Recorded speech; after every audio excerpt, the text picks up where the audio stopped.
Let's be honest, most men drift. We wake up, we scroll, we work, and then we just rinse and repeat. And we know we're softer than we should be.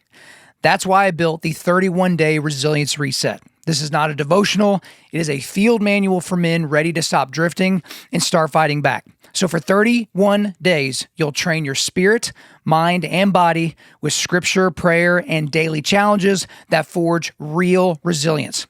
Go to www.Undaunted.Life/31 days to download this resource for free. That's Undaunted.Life/31 days. Start your reset today.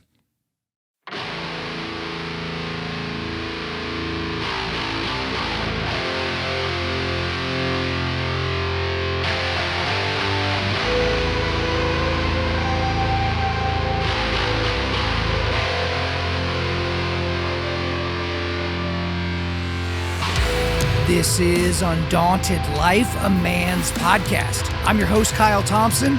Let's get into it. Willie, welcome to the great state of Oklahoma. You've never been here, right? Man, I love this state. You should. I mean, it's not that far from West love Monroe. This state. I've said that. It's my. I love this. I'm here a lot too.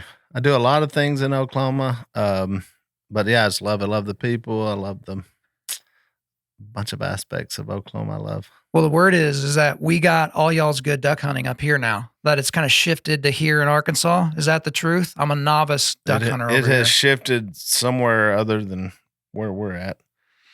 For y'all, last couple seasons haven't been that great. I think it's terrible. Jay. I think Jay Stone is the problem. What do you think? No, the problem is we don't have any water. So yeah, we need water. They've lowered the river that we hunt off of, because they're supposed to be fixing the locking dams or something, which means we just don't have a lot of water, and it's been really dry back home. So no water equals no ducks. I do know that much. Yeah. Well, that's the kind of thing I tell people a lot. Well, we can blame Stone. Yeah, well, I mean, I think he needs more blame in his life, but we love you, Jay. We love you. Yeah. But that's why I try to tell people all the time, because I didn't grow up hunting at all. Right. I wanted to, but just no one in my family hunted, no one fished, no one camped, like no one did any of that stuff. And so I just played sports and went to school. But like, that's one thing that a lot of guys in the audience really like, is because I'm just, I guess you could call it vulnerable, but I'm like, hey, I'm a novice hunter. And when I go out with people that know what they're doing, whether we're hunting, ducks or whitetail or, oryx, whatever, I just try to shut my mouth, just shut my trap and just be like, just pick up on what they're saying. Don't try to pretend like I know something that I don't, because then they should be able to rib me because I'm a grown man that didn't grow up doing that stuff. But it's like, I want to learn so James and Eli don't make beginning hunting mistakes in their late 30s. You know what I mean? Like, they'll just grow up around it. It's probably smart. Yeah, smart to not talk as much and just learn. Well, for some reason we do that, especially men do that. It's like you make fun of people, and then it makes you not want to do it, right? It makes you become more intimidated, and it's some kind of macho thing. I don't know, but yeah, it should be like, hey, that's fine. If you didn't have the opportunity to grow up doing it, and then you're right. Yeah, you can change that for your kids. Well, I've even told people, like, at the beginning of every year, I do an episode called "How to Avoid Being a Crappy Man" in the year, and I have 18, 20, whatever things. And one of my favorite things on there is don't pretend like you know something that you don't. Right. And so because what happens is you do two things when you do that. Because how many people have tried to talk duck hunting with you, and the moment they use certain words or phrases, immediately that person doesn't know anything about duck hunting. Like, if you don't know the lingo, you're going to look like a fool, but then you're also stealing an opportunity from somebody to teach you something. So when people don't know anything about jujitsu, but they actually want to learn, I'll rib them a little bit about not knowing anything about it. But then I get to teach them, and I get to transfer my knowledge, through that process. Right. But you're right. Most guys have too much ego. They don't want to stop long enough to let that happen. People who do try to, do you know that person? Do you know the person who always tries to, no matter what you say, and they've got some take on it, you're like, that's right. You can just say, I don't have a clue. I don't know what that is. I don't know. But there's certain people. I've got one in my head right now that's like, every time he's like, oh yeah, I know exactly, and he goes through, and you're like, you don't know that. It's more empowering to say, yeah, I don't really know, because yeah, just say, I don't know. I don't. Yeah, because I'll get... You don't know? How do you not? I'm like, well, obviously I don't. I just said I did. Well, I've had people try to trap me before because I have authors on the show and I have different people on the show and I give a lot of opinions and because, no one wants to listen to a podcaster that doesn't have a fully formed opinion about something. Like that would be really boring. Like, oh, I don't really know what to think about this news story. But like people would be like, well, what do you think about this book? And it's a book from an obscure author, from an obscure like part of nonfiction. And I'm like, yeah, I've never heard of it. And it's like, you've never heard of Who's It's, What's It's? You've never heard of this book? And it's like, well, no.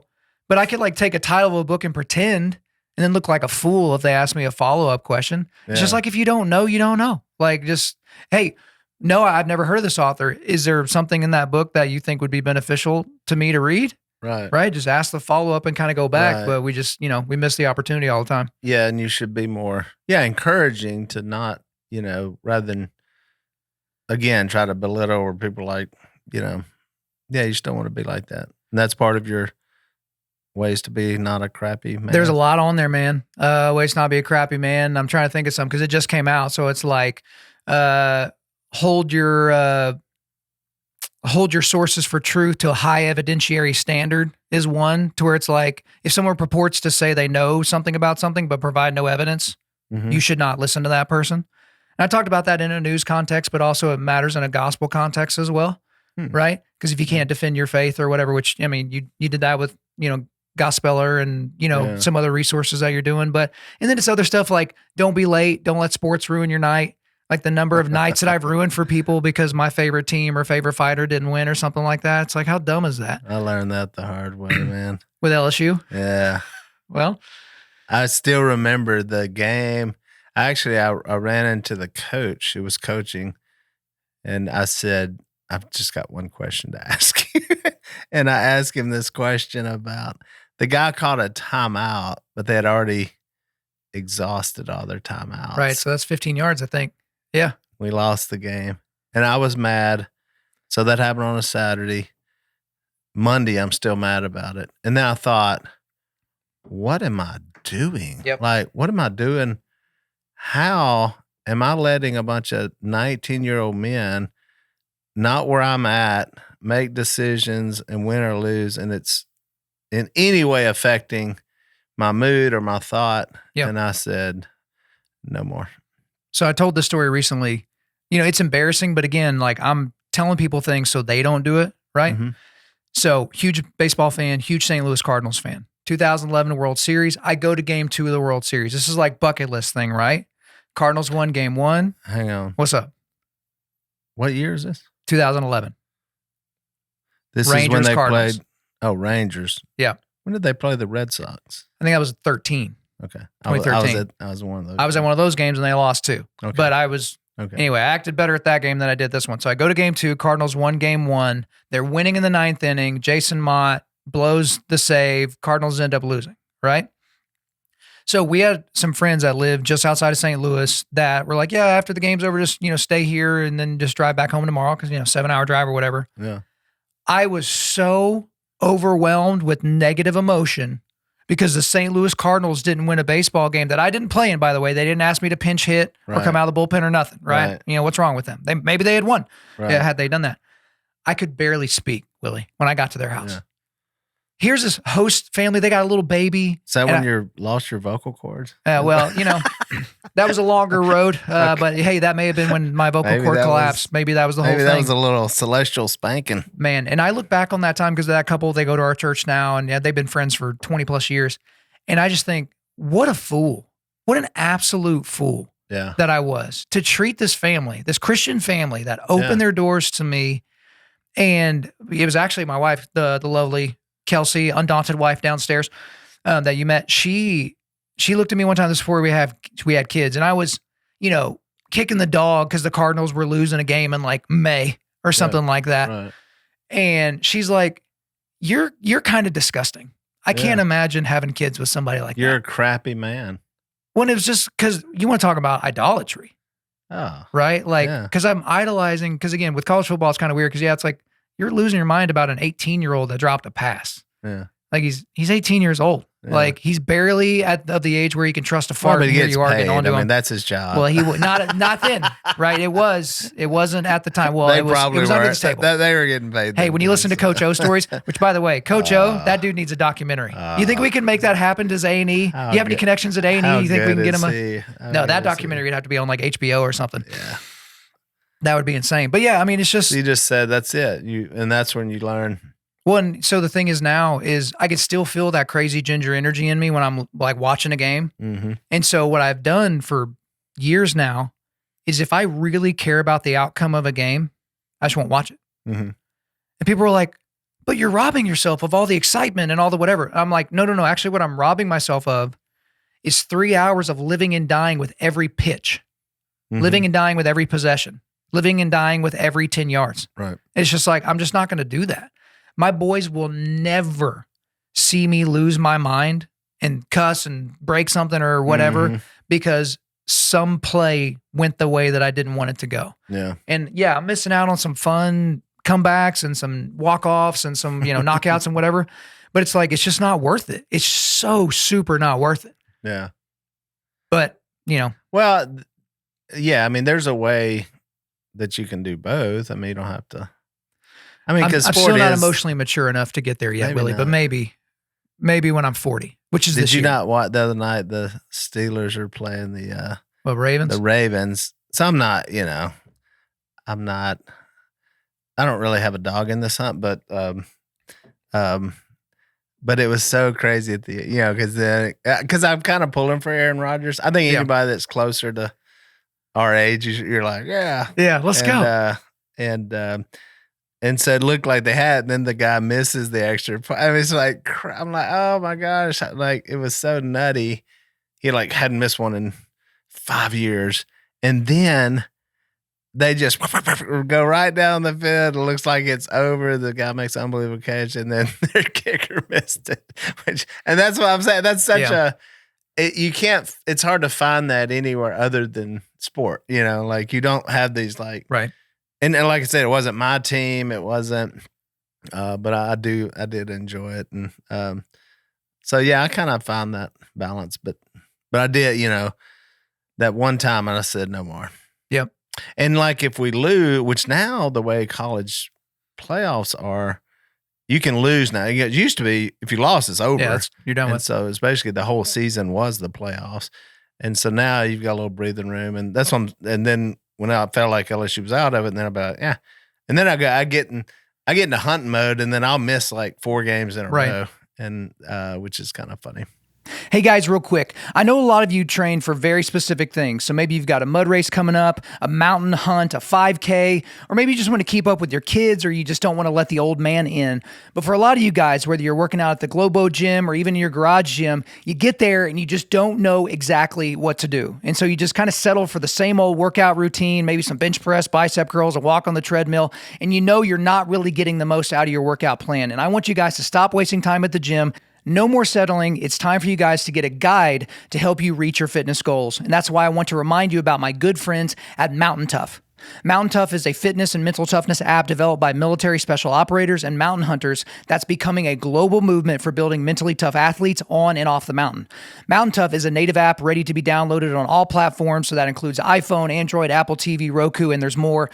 Once you sign up and download the app or access the website, you immediately have access to hundreds of exercise programs and literally thousands of workout videos, thousands. So that includes structured hybrid strength and endurance programs, daily workouts, the full exercise library, mental toughness training, the Mountain Tough community, and accountability. And you can use it all on the go, online or offline, no matter where you decide to train. So if you're just getting started, that's great. They have programs for beginners. If you have minimal or no gear where you train, that's not a factor. They have minimal gear and body weight programs. And guys, if you're wanting to get into or maintain elite level fitness, they've got you covered with programs for top tier athletes too.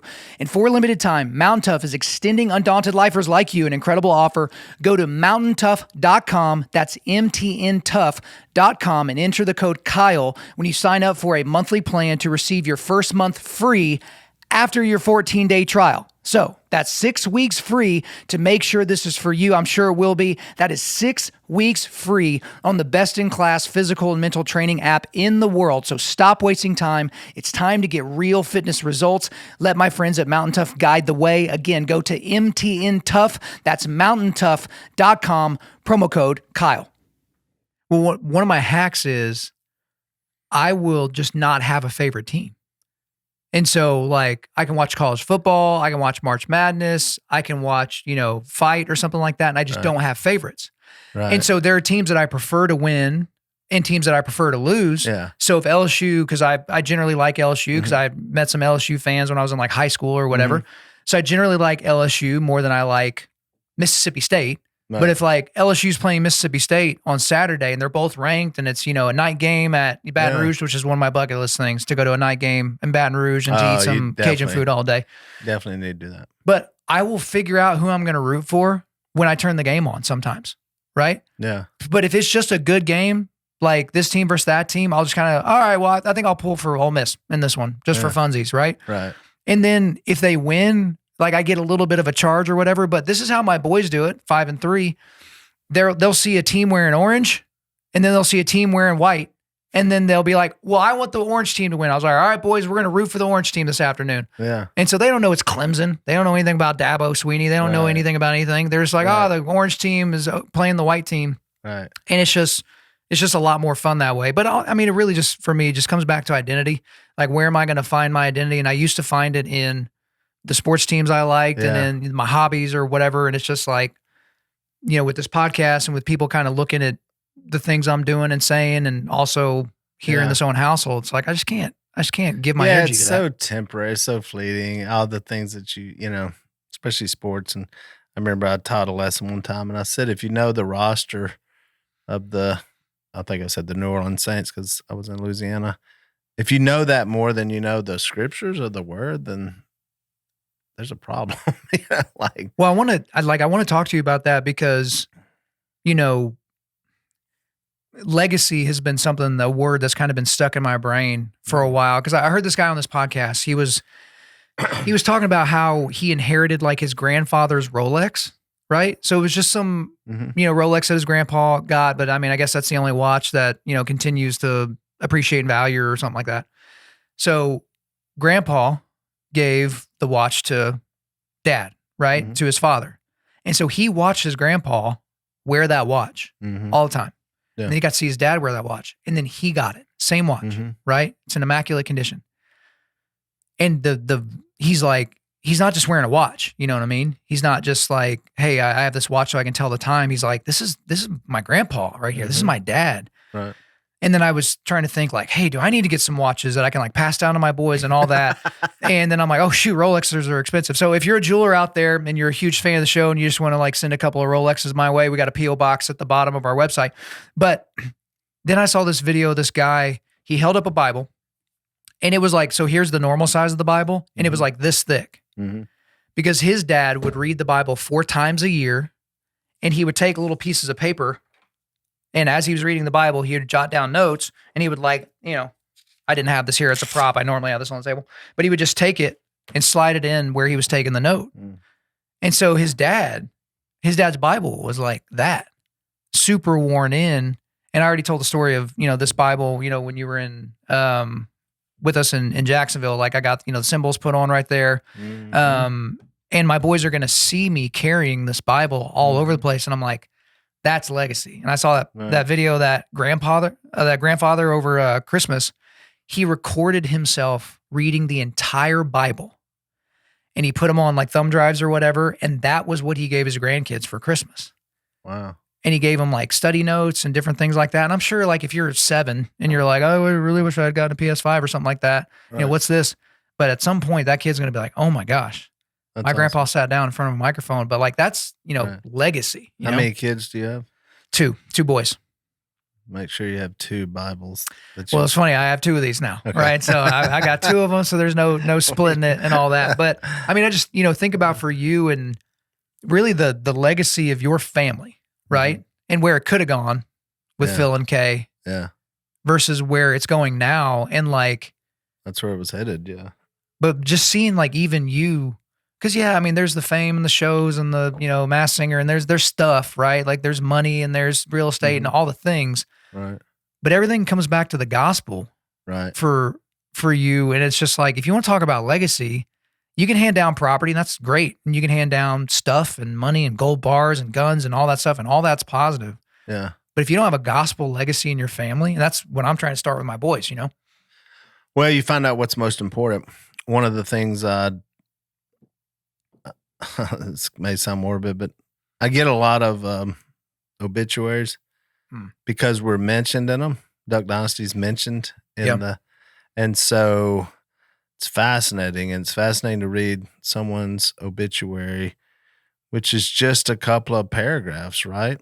Yeah. And it's not even generally, you're not the one who's writing it about your entire life. Yeah. And we were talking about the rosters of teams. and some of them are so sad, like, because you're like, that's it. That's it. They love the Oklahoma Sooners, and everybody knew they were going to, and so, which is what you hear a lot, because a lot of times it's like they love to do this, and they were always watching Duck Dynasty, and so that's why. And I see them from all over the country, from Michigan and West Virginia, and because that gets mentioned, it gets clipped and sent to me. And but I just read them, and I thought, wow, that's your whole life, and just a couple of paragraphs. And losing Phil this summer, we really thought about it, especially with stuff and what's left, and what like mom is, she's kind of got a little bit of what Phil had in a different way. But she never even asked. It's amazing the stuff she doesn't ask about. Doesn't ask about the house or the stuff. It's none of that. It's just, which is so strange, Like, can you imagine, let's say you're 80 years old and you live somewhere else and you don't even come into this place, but it's still here, and it's still, and you wouldn't even come over. You wouldn't, isn't that bizarre that, because you think like, everything's here. My whole life is here. It's where my kids and all these memories are tied. And this is where you had your studio. And then you just realize that so much, most of it just doesn't matter. And that's what matters, is the effect you've had on other people, especially with the gospel. Because that's what we talked about at the funeral. It was all about, the lives he had changed and all that. We didn't talk about bottom lines and businesses and, even ducks, and even hunting for Dad, that got to where it wasn't even, he, couldn't do it. Wasn't even talking about it. So it was, so you kind of learn, hopefully you learn from that going, and so I've started to think that way and think, time and what you put your time into. And, you still have to work. I think it's, you still have to go out and, you still have to do normal things. It's kind of like with the sports. Like, you can't be where you're like, when I don't watch anything, because you can still, enjoy things and you don't want to be the guy that's all they're thinking about is, because that gets kind of morbid, where it's like, where it's always looking at what's life going to be like when you're dead. But it is good to have a reminder, like memento I think mori. You should think about it a lot, Yeah. You can just do the numbers. Like, how old are you? 39. Turned 40 this year. All right. So you'll be 40. So just do the law of averages. How much, 25, 30 years. 32 about years. It. We don't have a longevity thing in my family. So 32 years, that's 32 more summers. That's 30, let's say it's 30. And, and what happens is that starts getting less and less, as you look going, you think about, like, I remember with my dad and mom, I'd be like, in 10 years, we're gonna, cause like, that's the way I thought, like in business, it was like, we're gonna, and I remember Dad going, 10 years, I'll probably be dead in 10 years. You're like, oh crap, that's true, Yeah. Well, I was even like talking once you turn 70. And so, Yeah. but then I thought about just all the ways like people live their lives, how they purchase things, it's like we get a 6-year note on the truck, or a 30-year lease on a house, or a mortgage. And that's that's time, and so just do the math of that. And then as you get older, you're like, wow, and then those time frames, maybe not like there's even deals I get in today and it's like, oh, you can own part of this company and then 10 to 15 years it'll be. And I'm like, well, hang on. like how much will I, Yeah.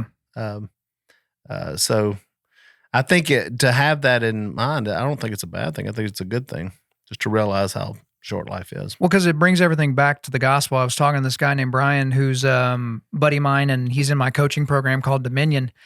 And I think he was talking about family member, but he was like, it was weird to be in a house watching strangers rummage through grandpa's things to see what they wanted to buy at an extreme discount. Mm-hmm. And then you think about, oh, shoot, what about my house?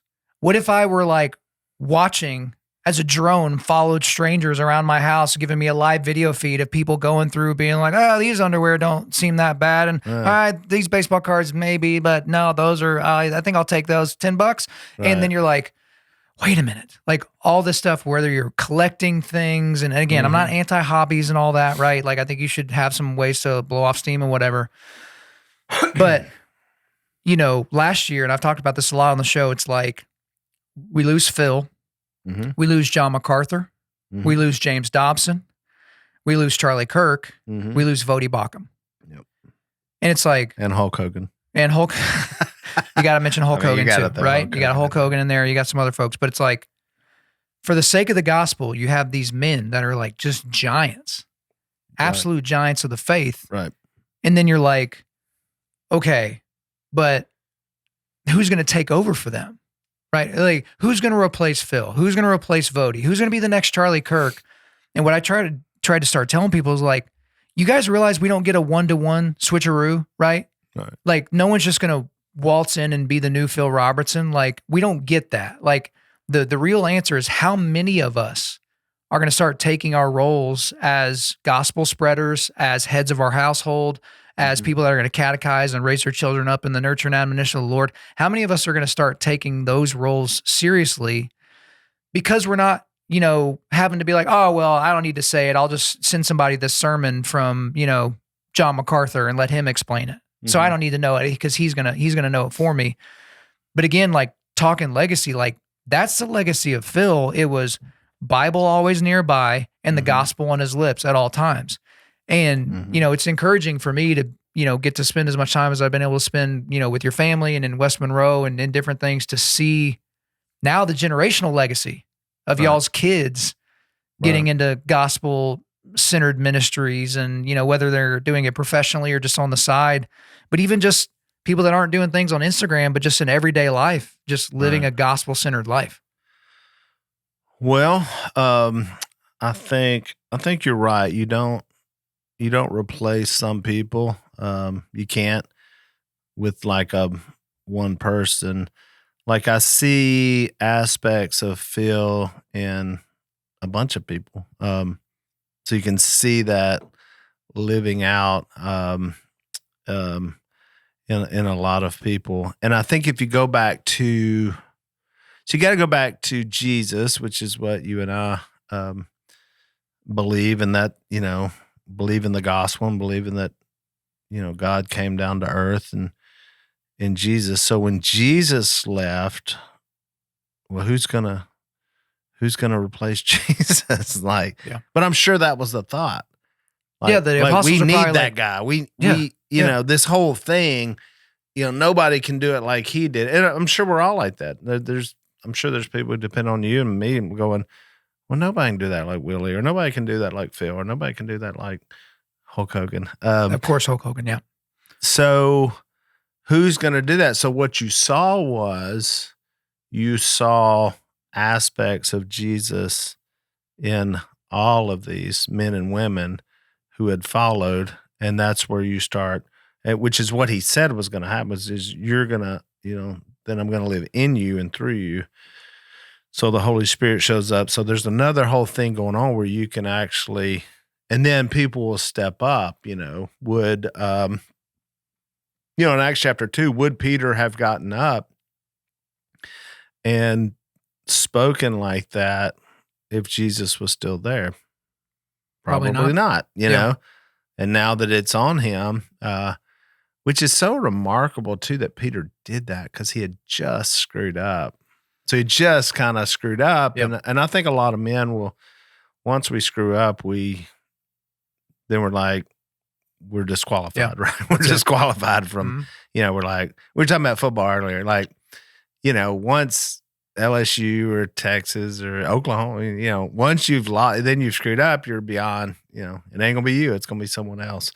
And so I do think we disqualify ourselves, especially from our mistakes. And so, but Peter didn't. In fact, in Acts chapter 1, he was the one organizing everybody trying to replace Judas. Yeah. And I kept waiting for somebody to go like, who made you the leader of this outfit? Like, aren't you the one who just, we would have been, can you imagine that these churches we get to now, and you stepping up going, hey, it'd be like you just screwed up and now you're up there at some meeting. We'd be like, no, you'd be in the timeout box for what? For 5 years, and again, as we're talking about time and as we're talking about legacy and as we're talking about our life, that's a lot of time spent on the sidelines. I think we wait way too long. We're just like, maybe one day, maybe I'll figure this out so I can be more bold. I think I can speak of Phil because I grew up with him, and so I saw him. At the end of the day, it was really just simple. It wasn't crazy thinking and strategizing. It was just, someone's across from me. Yeah. I'm going to talk to them. I'm going to be kind. I'm going to ask about their story, and I'm going to tell them the good news. And there's one, and I think that's why God had a plan for us. With the show, I think he had a plan. I think we were doing this before on a smaller version, and I think God said, I've got more people that I want you to, get this message to. And I probably would have said, what's your plan? Yeah. What do you think? We're on the dead end of a dead end dirt road on a river. How exactly are we going to get the word out? And he said, just wait, it'll, and then voila, we're some of the most recognized people, around, at this time. And so, it opens up the doors. And then Phil, where he was doing that there, then he figured out, now we got this thing. Phil told me, he said, we got the internet. It reminds me of on Oh Brother, Where Art Thou, when the grandpa and they're going in the radio station, he goes, Pappy, hey, we're going to press the flash here. We politic. Right, and he goes, we ain't one at a time. No, we mass communicate. And there's this like brilliant shot of this little tiny radio station. And so Phil kind of figured that out and said, and so then he starts doing that on this podcast thing, which was kind of originally it was In the Woods with Phil. And Phil hated the TV show. He hated the production. He hated all that stuff. But he was the first one who got video cameras. As soon as the show was not running, right. Phil's out there videoing all this. And I'm so thankful we have that, So we've been able to capture, you were talking about the guy giving that to his kids. And like we have so much stuff captured of Phil to do that. But I think sometimes we're trying to figure out how we spend years trying to figure out how rather than just wake up and do it. I had a guy, actually it was near that. It was when we were together. It was in Jacksonville. I was by the pool and a guy, I think I told this story there, where he comes up and he's like, man, I've been, 4 years, I've been trying to figure out what God, does he want me to lead this big church or do, do more? And I'm sitting there thinking, what have you been doing in 4 years waiting for this to happen? Man. And then I asked him, I said, do you know what the gospel is? And I said, do you know where you could find that in the Bible? Like if you tell someone that, but could you take this Bible and could you open it up and go, well, let me just show you, let me show you where this is so that you can see it for yourself. And he was like, well, I'd have to get an app. And I'm like, well, maybe before you're leading a bunch of people to look, maybe you should find that out. And so there's a good spot of where that's at. That's what we were talking about before, yeah. Yeah, we were talking about. So I think don't overcomplicate it. What will you do tomorrow? What can you start doing today? What can you, and I mean, it's as simple as that. So rather than try to figure out, who's going to be Charlie Kirk? Charlie Kirk just did a lot of now we can go back and see what he did. And pretty much a lot of it was just going out with people, speaking, talking to people. Every individual then becomes a bigger collective of all this broader stuff. And working in a team, I think passing it down is huge. I think passing that on to other people is huge. That is the entire concept of what Jesus did. He gathered a group of people and said, I'm fixing to leave. Now it's on y'all. Then you go get people. And then those people get people. We know that it worked because it was 2,000 years ago on the opposite side of the planet from where we're sitting today.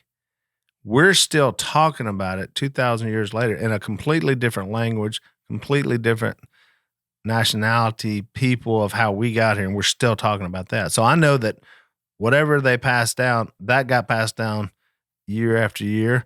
And again, was it some grand plan or scheme? No, these people didn't have any money. They weren't famous. They weren't warriors. They weren't politicians. They were just a bunch of people who passed this down to other people. And again, what they do on a one-to-one. In fact, when you go to the book of Acts, it's kind of where I spent a lot of time with Goss Speller, because I was fascinated about this idea of passing this on, and to think about my parents, and if that had went a different way, my whole life would be, I wouldn't be sitting here. Yeah. Like, I would not be here. I don't know where I'd be. I wouldn't be here. Phil wouldn't be my dad. I mean, Phil would be my dad, but like I wouldn't have grown up with him. They would have been divorced. It would have, he'd have probably died, probably, the way he was running. And I was just so fascinated. So if you go in the book of Acts, you're like, what was the grand plan? Well, in Acts chapter 2, we have this big, Peter gets up and there's 3,000 people. So there's come to the Lord. So there's a lot there. But after that, if you notice, most of it's just ones and twos, small group. It's not big, giant things. Well, because I think people see the show, they don't see the work. And so you bring up Charlie Kirk. So we've seen the clips, we've seen the interactions, we've seen him dunk on the libs or like whatever the thing you're into with what Charlie Kirk did.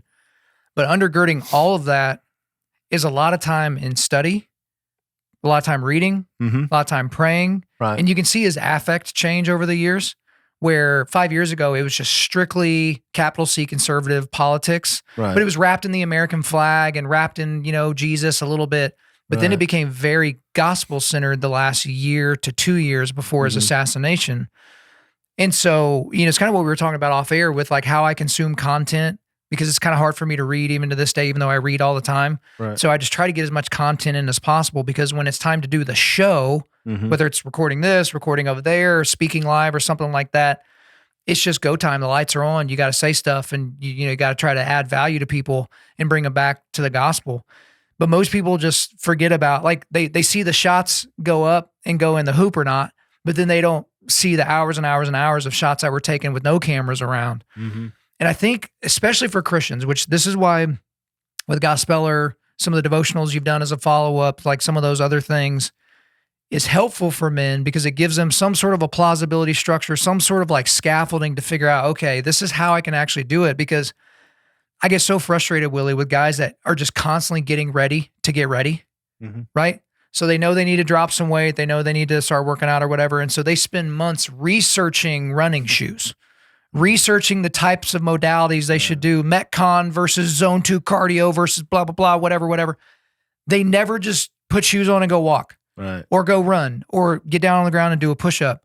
Same thing with like sharing the gospel or whatever. You'll get the kind of stiff arm excuses like, well, hey man, I'm not a pastor. Hey man, I'm not a theologian. Hey man, what if they ask about dinosaurs?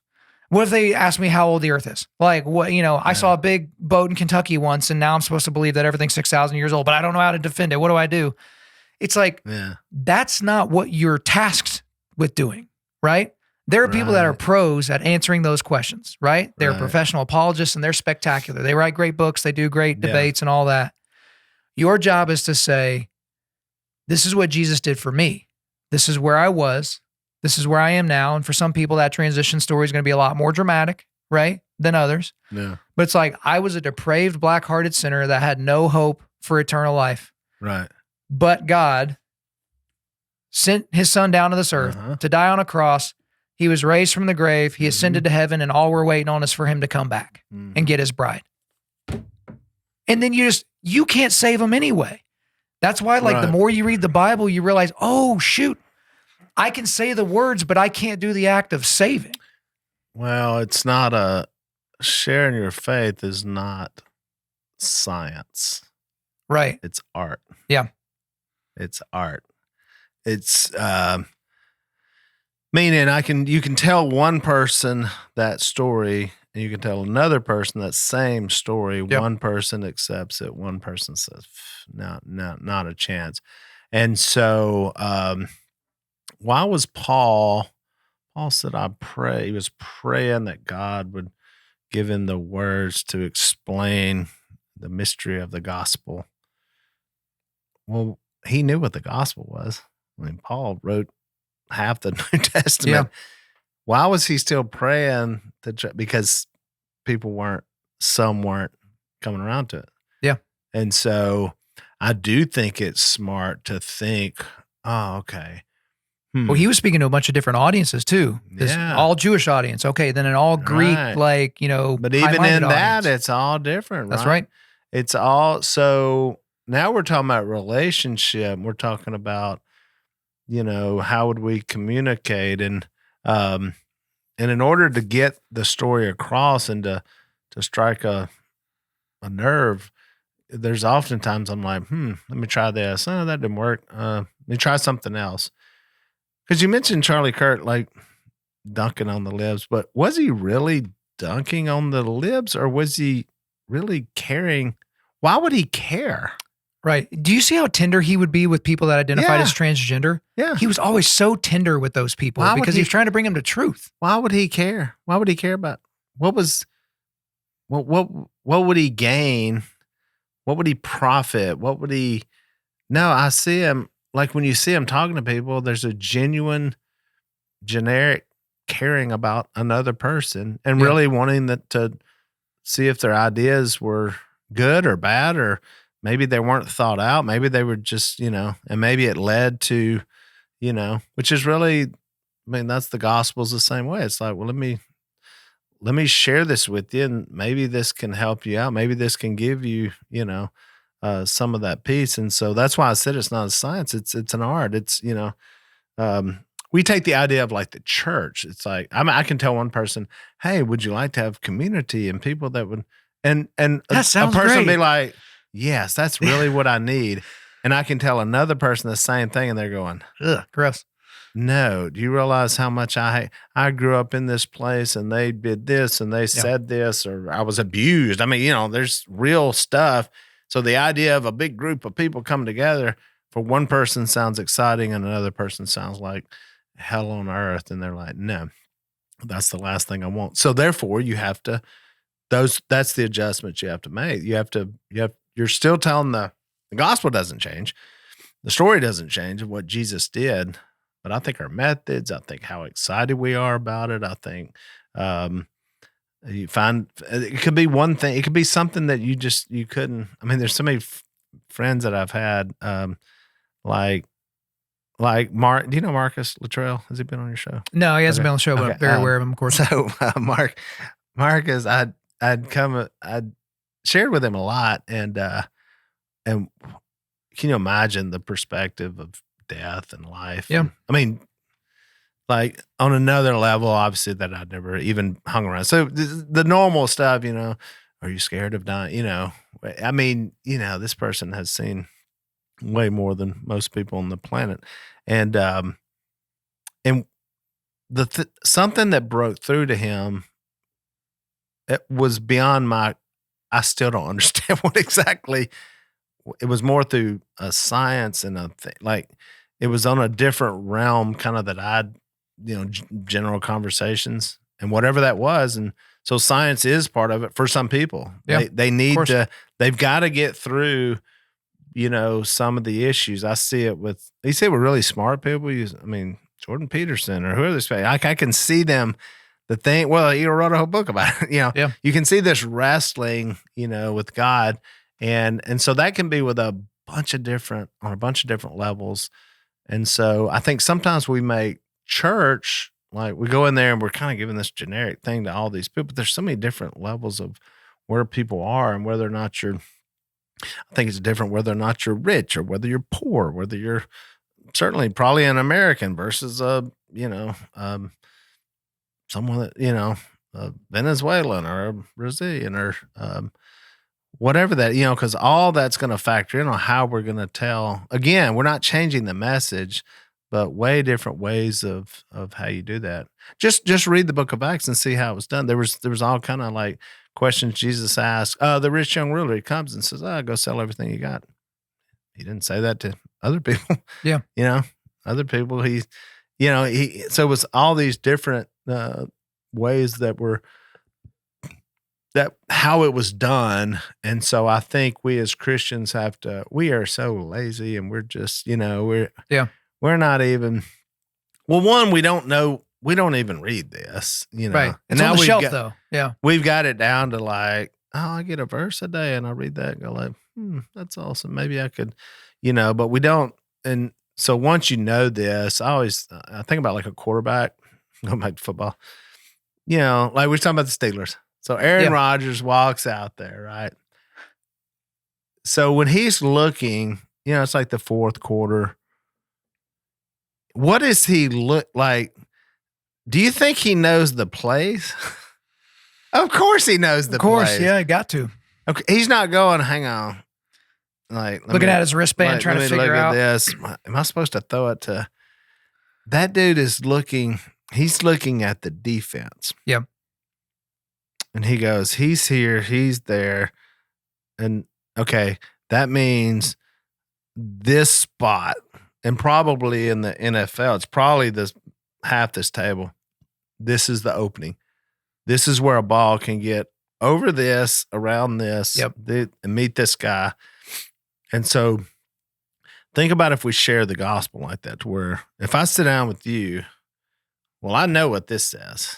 Yeah. Like I know what's in here. And so I'm looking at you and I'm talking to you and I'm finding out where you're at. Are you a believer? Are you not sure? Are you anti, and those are the questions I'll ask. Sometimes we just need to, I feel like, ask better questions. So you may go up to someone and so this is a common question. Hey, do you go to church? And that's us trying to be. Yeah. Figure something out. And so the person, what do you want the answer to be? Yes or no? Do you want it to be yes or do you want it to be no? If it's no, I feel like no tells me more. Well, honestly. no, you're like, I get to invite you. Yep. Hey, would you like to come with me? Would you like to sit with it? Or if it's yes, the problem is when we hear a yes, there's no follow-up. Yeah. Go, oh, cool. That's awesome. You must be on the right relationship with Jesus Christ and on your way into eternal salvation based on you said yes, I go to a church. The term go into church is not even a term. We are the church. We don't go in. Right. If I go somewhere, that makes me feel like when I leave it, I'm not there anymore. So it's kind of, now you understand what the idea of people are like, well, I go there and then I go back to what? Back to life, back to regular. You never leave. You're constantly around like a part of the body. People. Yeah. So when people meet together, I'm not anti going to church. I'm, and I understand what the concept is. I try not to use the term. I don't say like, hey, let's go to church. We go wherever that's at. If it happens to be on a Sunday morning, if it's whatever. Most of the stuff in the book of Acts is not on a Sunday morning. It's at night. It's in the middle of the night. It's, it's all throughout the week. So, we can ask better questions. The Ethiopian, Acts chapter 8, the Holy Spirit leads him beside a chariot. The guy's from Ethiopia. He just went to Jerusalem to worship God, and now he's heading back to his home. Now he's reading the book of Isaiah. I would have missed it. I would have thought, this guy's good. Who goes from Ethiopia all the way to Jerusalem to worship God for no reason? And I'm reading the book. I'm reading the book of Isaiah on the way back home. I mean, that's today. You just went to church on the Sunday morning, and you're at the gas station. You got your Bible out, and you're reading it on your steering wheel. Well, if I pull up beside you, I'm gonna go like, "Hey, man, brother, let's go. Let's go. This guy. Not only you're fired up." So I would have missed it. I'd have rolled up beside him and been like, I think the Holy Spirit, I think it's the wrong chariot. Like, I was thinking the guy be cursing, you know, and like a cigarette hanging out of his mouth. So, that's the look I'm thinking. And so he asked him a question because he trusted that that's where the Holy Spirit wanted him to be. This is the guy he's supposed to be talking to. He looks like he's doing the right things. And he said, do you understand what you're reading? That's a great question. And he says, how can I unless someone explains it to me? Right.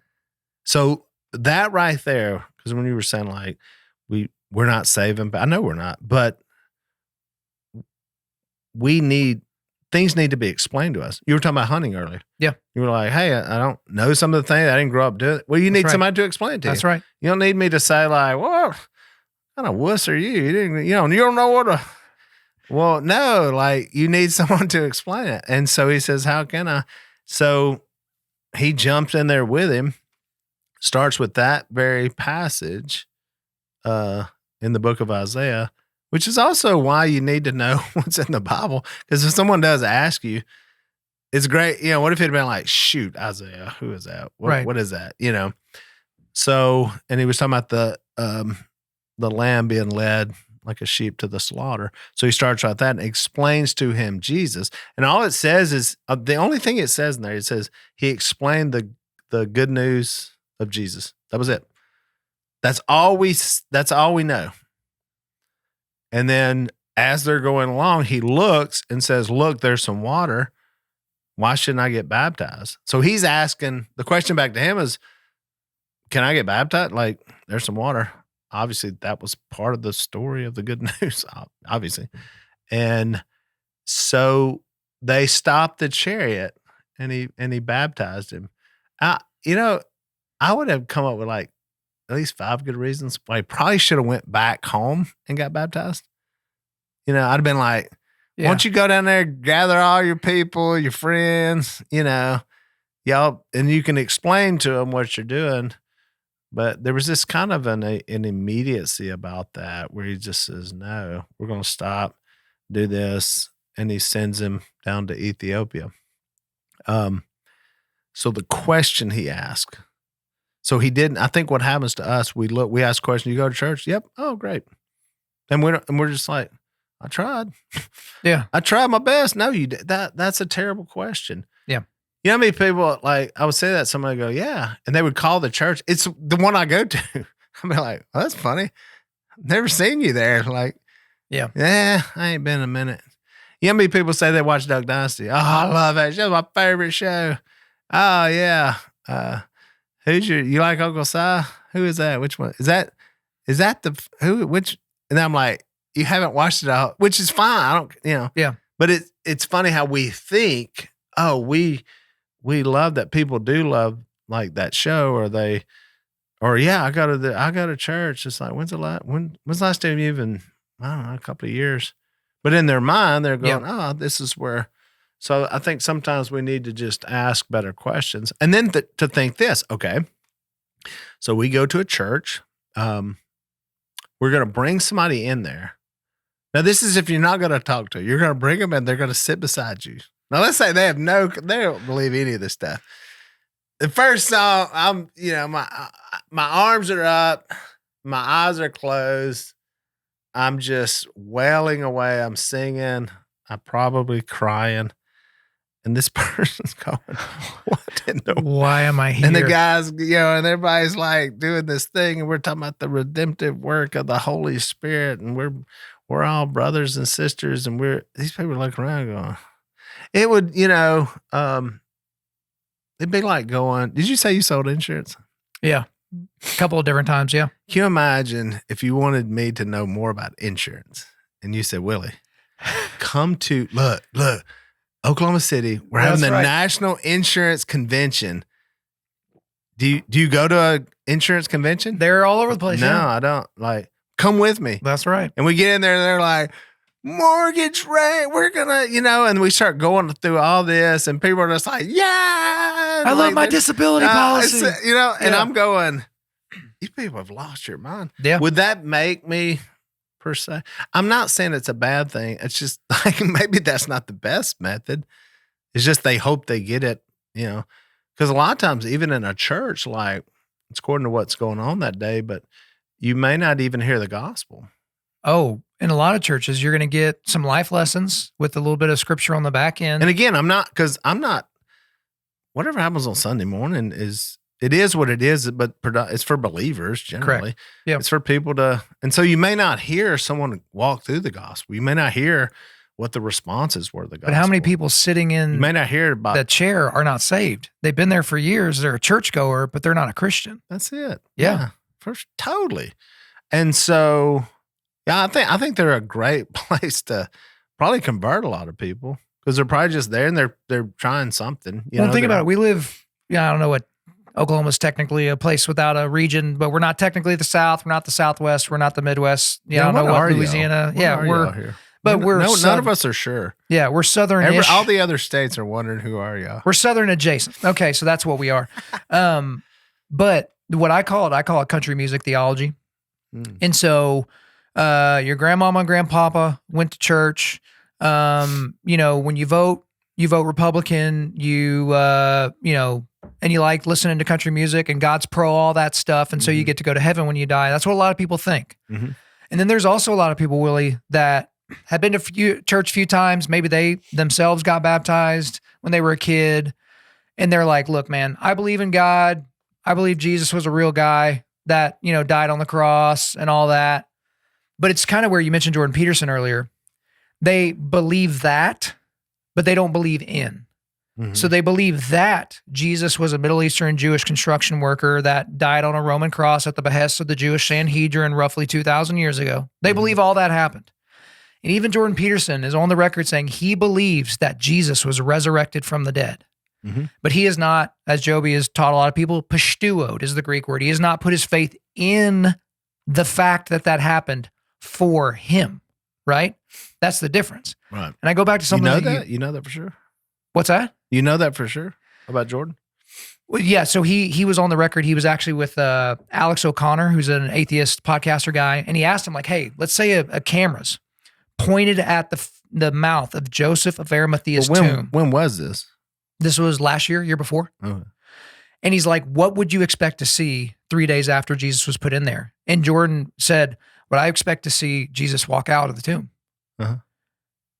And I mean, the whole world's been trying to get Jordan Peterson to say something along those lines. And an atheist podcaster just asks him a fantastic question, and he says that. And he said in another interview with another atheist, the Diary of CEO, I think it was, or it was another one. And he's like, do you think Jesus is God? And he says, yes, I believe Jesus is God. But at no point in any of his public speeches has he talked about that being a reality for himself. He's talking about it in the ethereal, in the philosophical, maybe even in the historical. Well, what are you saying? Are you saying you don't think he's a believer? So I've gone on record saying, as of right now, I don't think you could put together a prosecutorial case to convict him of being a Christian. He knows a lot of stuff. He knows more scripture than a lot of pastors. But that's what you need to hear so that you'll feel better, so that you could then say that. But you may not. He may be totally fine with God and be like, listen, I'm certainly even though I'm you wrong. Didn't hear it, like he doesn't owe it to the public to say it. I agree with that.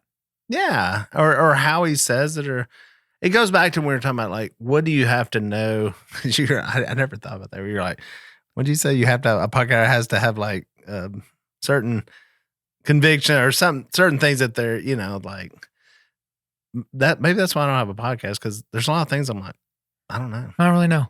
I don't know. And I don't know why do I have to be the one who goes? But I think we do that with people. It's almost like with Jordan Peterson, that it's kind of like what you were talking about with your hunting. Yeah. It's like we're going, you're not doing it. No, this is what you're supposed to be saying. And maybe the guy's just like, I'm not saying. Maybe he's just saying it his way. He's like, this is where I'm at. And this is, I think the stuff, if you knew probably what was going through his head on what he was really, the struggles of trying to, because I think he's such almost like an extremist where it's like, if this happens and this goes, then he plays it so far. Most of us don't. Yeah. Most of these cats in Oklahoma are going, I go to church. I'm not playing this all the way down to like, I'm checking the boxes. What happens if so-and-so and so-and-so, what would you say here? And I think Jordan is definitely doing that. And so I think he probably has put his faith in Jesus, but he just doesn't, there's massive things that he doesn't understand. We were like, well, who else would be in that camp?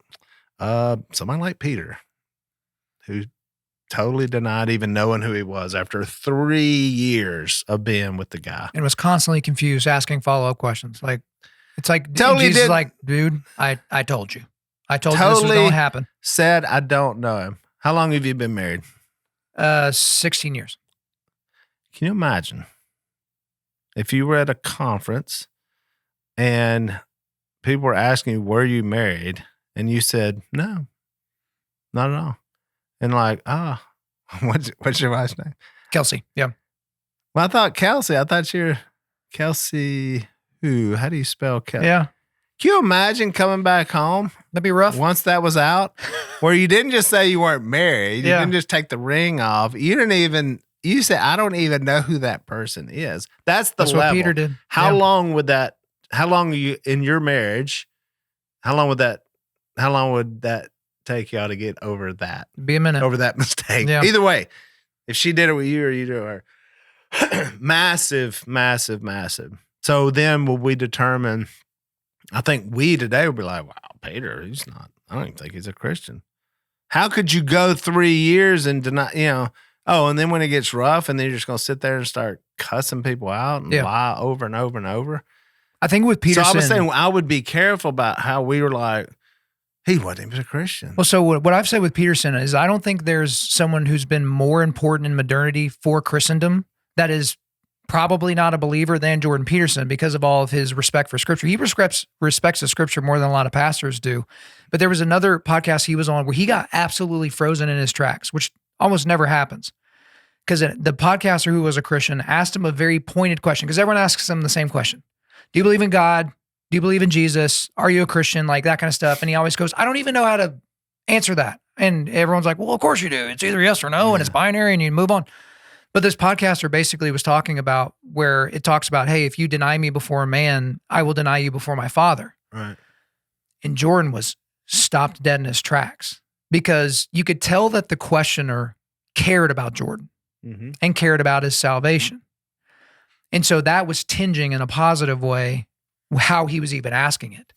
And so the guy was like, help me understand, because you won't claim God and claim Jesus before man, but Scripture and Jesus specifically says that if you deny me before man, then I will deny you before my Father. Mm-hmm. And Jordan was just like, that is a really good question. And he never really got around to answering it. And so, I think when people start judging, like my joke is, which like a guy like John MacArthur, like if you start judging someone's fruit, right, if they're a Christian or not, no one's less assured of their salvation than after listening to a John MacArthur sermon about the assurance of salvation. Like that's just kind of a thing because nobody's fruit is ever sweet enough according to those strictures and standards. Mm-hmm. And the deeper you get into theology and the more you think your team is right, like it can cause some issues. Right. But I do think it is good to look at someone like him and see the net positive of what he's saying and what he's doing and the amount of people he's leading back to the church, whereas it would be hard to prove that he believes something that he has not postulated or said himself publicly. But even going back to, I guess the through point for this entire conversation is you talk about, are you loving the person that you're even interacting with, that you're asking questions, whether poorly or in a good way? Because there was a friend of mine years ago, his name's Mike Ritland. He's a great guy, retired Navy SEAL, dog trainer, just wonderful guy. We're having a conversation on the podcast, and he's got a pretty foul mouth, and he just kind of talks the way he talks. And I kept bringing up God, and this is after I'd been on his show, and this was like his second or third appearance on my show. And finally he gets kind of mad at me, and he goes, "Kyle, why the F do you care if I believe in God so much? Why do you care?" And I didn't take the rage bait or anything. I just go, "Because I love you, Mike." Mm-hmm. Because, bro, look, if you're right and I'm wrong, we're both worm food. Like I will have wasted a lot of time and energy and money on this whole Jesus thing that's not real. But we're both just highly evolved chimps. I figured out language, pants, and fire. And, we evolved from chimps who evolved from fish, who evolved from goo, who evolved from stardust, and none of this matters. Right. But if you're wrong and I'm right, it's eternity. And so I am compelled to share with you the truth that I have staked my life on, because that's not only what I'm told to do, but that is part of the work of the process of the Holy Spirit, bringing people closer to the Father. And he could tell, like, he didn't, fall down on his knees and say, "Oh, I want to be baptized," and all that. It wasn't dramatic, but he knew I loved him enough to share that. I mean, look at Penn Jillette, that Penn and Teller, ardent atheist. He said publicly, he's like, if you actually believe in Jesus and believe in all that and you don't share it with me, you hate me. That's a special kind of hate. Exactly.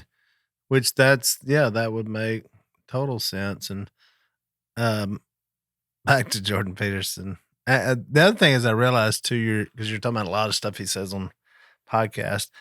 Like I've done a lot of podcasts too. I don't know. Like if you looked at all, you're like people do that with the TV show. They're like, "Remember when you?" And I'm like, actually, I don't remember. Like where we do a lot of talking, and so I don't know exactly what. But I think to be vulnerable for him, I think he is vulnerable. And he's trying. I think he does. He's done a lot of stuff for that, and so I'm not as like people are. I've heard people are like, "Oh, he's not a Christian," but then I'm going, we are pouring out the grace to everybody else. We're like, "Oh, they're a Christian." They're, I'm like, you don't even know. Like if you, like I've hung out with people going, "Well, that's a weird way of showing it," Yeah. I mean, you got to come back to the fruits of the Spirit. I think Galatians 5 is a great kind of a black and white, like the acts of the sinful nature are this. The fruits of the Spirit are this, those who live like this have crucified this. They're not like that. So oftentimes I'll read that to people and I'll say, which one describes your life more? Is it peace, love, joy, patience, kindness? Or is it, immorality and fits of rage, And if you're not sure, let's ask people around people you that live with you. Yeah. Because they'd probably be more sure, And if that's, once you recognize that, if that's the case, if they're not, they're not. And I think we got to be willing, just like your friend. We're like, "Hey, man, I love you, and I'm gonna keep bringing this up over and over and over." Think about your children. Like you're gonna keep doing that for them for their whole life, Yeah. Whatever it is, you're not gonna be like, "Okay, I tried," and so you're gonna keep doing that because you do care about them. But I think sometimes we blow. We're like, if you don't accept it, and then we're like, "All right." Yeah. Moving on. Did my part. But can you still be friendly? I mean, there's still people I'm super good friends with atheists and people who are not. And I try other tricks. I think, okay. So I'll call them and I'll say, "Hey, I'm trying to talk to an atheist and I know you're one. So help me out here."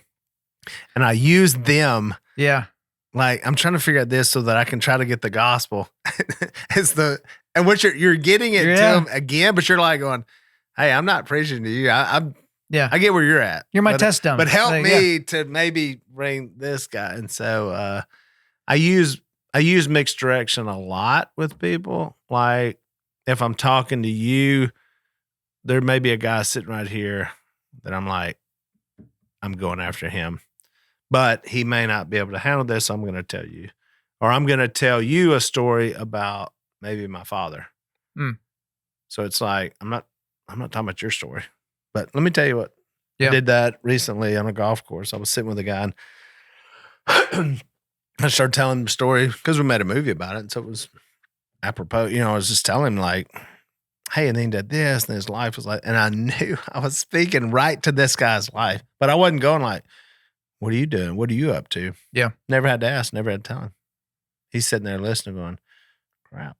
Now, if he says, hey man, that's me, then we can talk further. If he hears it and goes like, fine, I don't, So I think we just, I think of use all kind of ways to, because I would do that in life. I do that in business. I do that in, I don't just do one thing. Go like, well, we couldn't sell the duck calls. We called Walmart and said, do you want to buy them? They said no. And no. I'm like, okay, hang on. Yeah. Okay. What if I give you this? What if I give you, and so we constantly do that in business or with all kinds of things. So I'm going to do that with trying to get that across.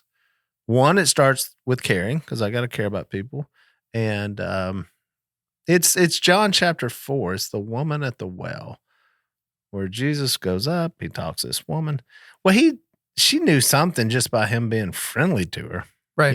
She's out there by herself. She's got a checkered past. And then he simply said, what was the question there? Can I get a drink of water? Like I always tell people, if you can start there, if you could just ask people, hey, when I came here, I said, can I get a drink of water? An Undaunted Life. What receptacle would that be? Yeah. And so he starts with this woman. He already showed her that he cared about her. Why would, Yeah. And he asked her for something. He starts talking about living water. She has no idea what he's talking, And that's another thing. Don't be surprised when people, it's like the insurance convention. Don't be surprised when they don't have a clue what you're talking about. Right.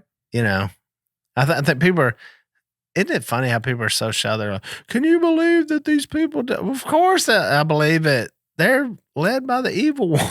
Right.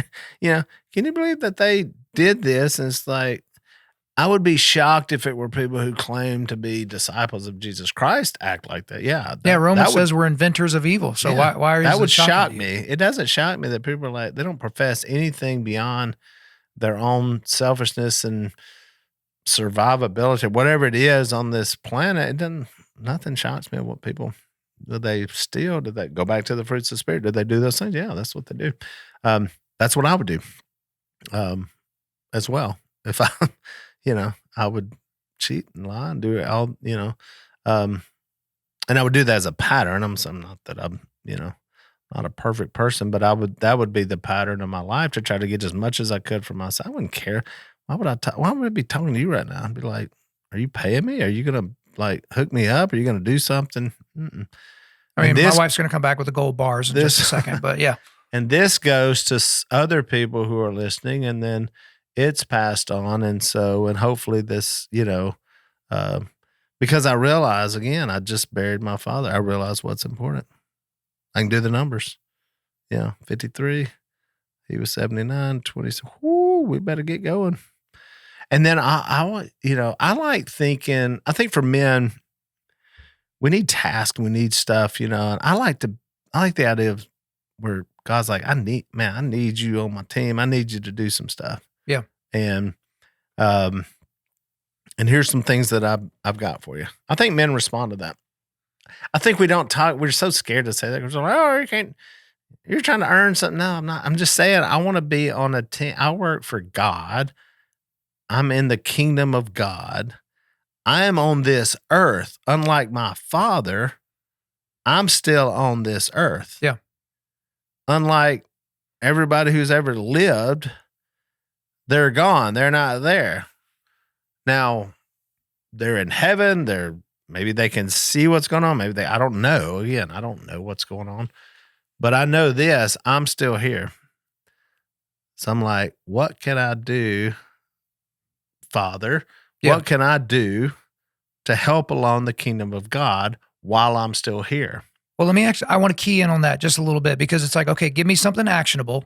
Because if we were talking in like a corporate mindset or context, everyone's like, yeah, of course. Like you would not expect for your boss to give you no tasks to do. Right. It's like, look, we're paying you a certain amount of money. You have to give at least that amount of value for us to continue this arrangement. But part of the thing that has been such an issue for men, and I talk to men all the time about this because 90% of our audience is, men and 95% of our audience is men. And they're like, they always go to church and they're like, they don't always have the words to kind of elucidate it. But what they would mean is, man, it just doesn't seem like they have us in mind.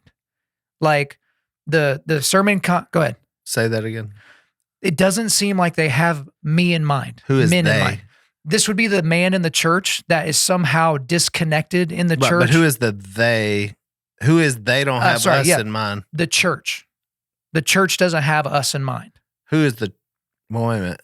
Are you talking about certain think church staff, leadership? Okay. Pastors, leadership. That's all I want you to say. Not the ecclesia, right? Not the gathering. Not the church. You're talking about not the capital C church. Whoever the coordinators of the group would be. Right. And we can call them pastors, we can call them whatever they are. So okay. Yeah. And so I just want to make that clear. Yeah, absolutely. Who we're talking about. And so they walk in and they're like, well, again, they can't always explain it this way, but it's like, well, just, She said they walk in? They walk into the what? place. Yeah. I see where you're going. See where I'm going? Well, no, here, peel back that a little bit more. So here, you knew where I was going with kind of like that's the what whole, I'm saying. like, You're saying they walk in, they feel like they walk in where? They walk into a building. And they're evaluating the building. Meaning whoever the people who are in charge of this building and the people are at this particular address on the street. Right. And they feel like that, would you say they don't have them in mind or what? Yeah. Right.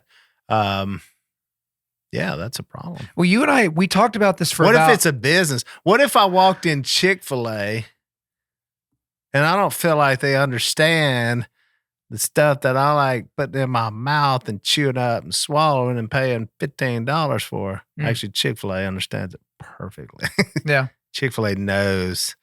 They know what it is that in that sandwich. And they know what they do and they put it out there.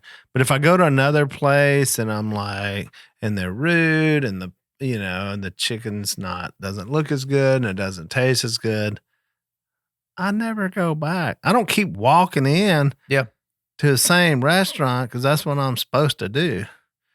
If you're not blowing me away, with the food, the price, the staff, the friendliness, then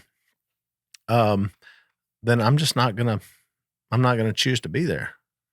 You and I, we talked about this very briefly in Jacksonville.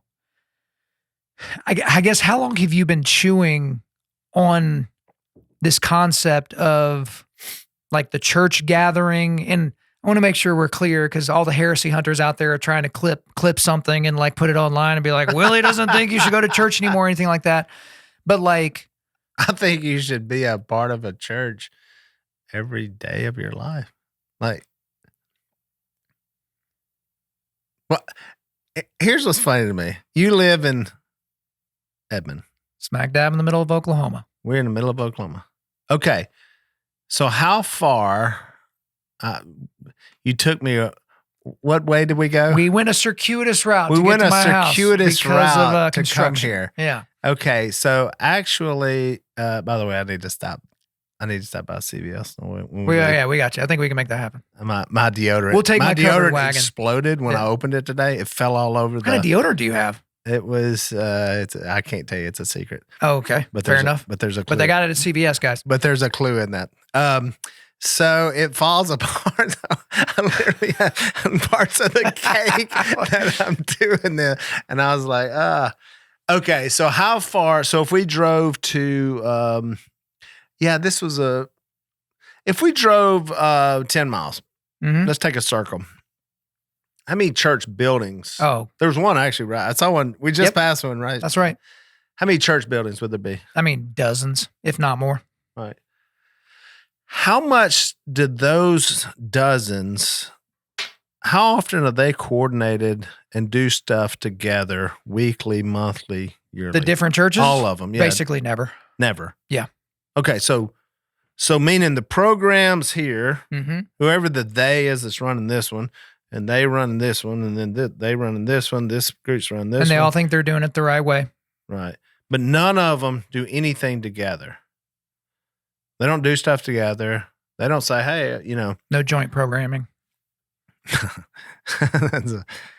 But yet, so are they churches, or is that the church? As we read the New Testament, it's like the church in Edmond, the church in wherever, West Monroe. So what's the status of the church in generally other towns? Ephesus, Rome, Corinth. So are they not all one? Are they one church? Supposed to be. They're supposed to be, but they're not. Right. They don't even know each other. In fact, they would be kind of competitive. Like they wouldn't say, hey, if you're not into our music, there's a church. Yeah, go to that fuddy-duddy church down the street. Right here. Yeah. They've got the most incredible, if you're into like worship music, like they're awesome there. So go there. That's what, put your money in the bucket there, If you don't like this, or, our pastor's been here for 30 years and he's a little dry. And we've all heard the stories. If you've been here 30 years, you've heard them all 30 times probably. But there's there's a couple down here running. You should be there. They're not doing that. So I'm just trying to figure out, because you said people are like, well, he doesn't think you got, I'm just like, which one exactly is supposed to be the one that I'm, Well, you sound like. You sound like a Catholic. No. And this is why. Because when I interact with Catholics, we don't have a ton of those here in Oklahoma, or at least they avoid me. But I will ask them a question about Catholicism because I'm honestly interested. And I usually take a shot at the Pope for fun. But then they'll be like, oh, yeah, if I were to become Protestant, which church would I go to? That's always their go-to thing because of what you're explaining, the fractured nature of all these churches that claim Protestantism, right? Mm-hmm. But then they do things a billion different ways, and a lot's been made of the different Protestant denominations. But then they're like, well, that's why you should be Catholic, because you believe there's one holy Catholic church. But then the Eastern Orthodox say the same thing. I just think there's one. I think there's the church. It's all of us. It's all of us together. We're all the church. All of every.